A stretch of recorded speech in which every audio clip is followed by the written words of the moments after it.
เข้ามาด้วยจำกัดคณะเอาก็เขียวงบหงาย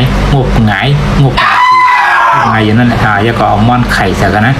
ม่อนไข่สีเหลืองนั่นเดี๋ยวเป็นไข่เปี๊ยกคณะสีเหลืองนั่นเดี๋ยวเป็นไข่ไก่ครับเอาม่อนมันใส่ขนมแล้วก็เอาพริกไทยใส่แล้วก็เอาจอกคนค่ะนะมาด้วยจำกัดคณะว่ามันดีอย่าง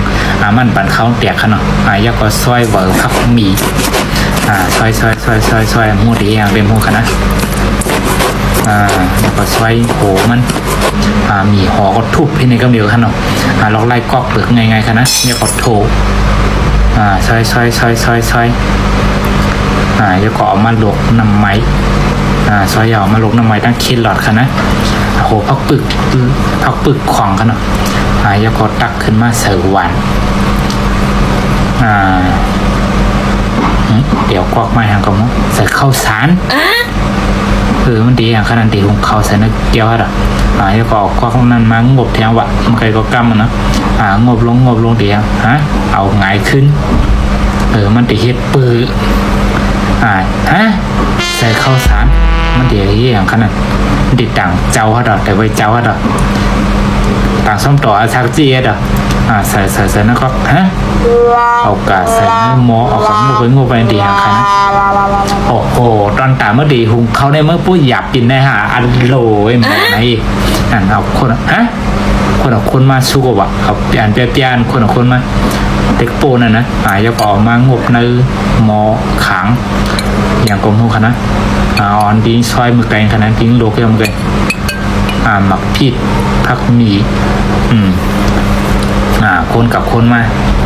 าดีอย่างกลมหูขนาดเด็ดเขาพัดระดับอย่าคนมาดีอย่างกลมหูเอามาใส่มือเขามันคนล็อกเขากันนะมันเขาโกเขาเตียกค่ะดอกอย่าก็หวานมาทางหวานนึงตักลอยๆขนาดโกมันเตียกขนาดอย่าก็ตักมาใส่เนื้อหวานอย่าก็มาคูไข่แห้งคูไข่อย่างกลมหูขนาดที่มันลาดตั้งน้าเขาอยู่มันตัวจังหวะค่ะคนมาใส่กิริยาใส่หมักพริกใส่ผักมีใส่มีหอมเวอร์มีอย่าก็คนมากขนาดเหมือนเขาพัดมาลอยๆขนาดก็ไม่ได้สักทีเดียวจ่อปิ่นหูมองมาแท้จ่อปิ่นหูนะโลกัดใจนะบุ่มป้าจ่อปิ่นหูเยอะขนาดมา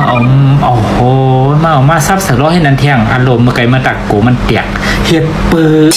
โลโหใครนะอย่าลืมป้ายาโนมค่ะเนาะตัวคลิปที่ไหนคะนะปั่นแห้งอะไรค่ะกุ้ยหนาเหลือเลยป้าตักใส่จ่อปิ่นหูมันเข้าไม่นานโลเว้ยเฮ็ดเป็นมอหลวงเฮ็ดเป็น2 มอก่อนมาทะเลาะกันแล้วก็ใส่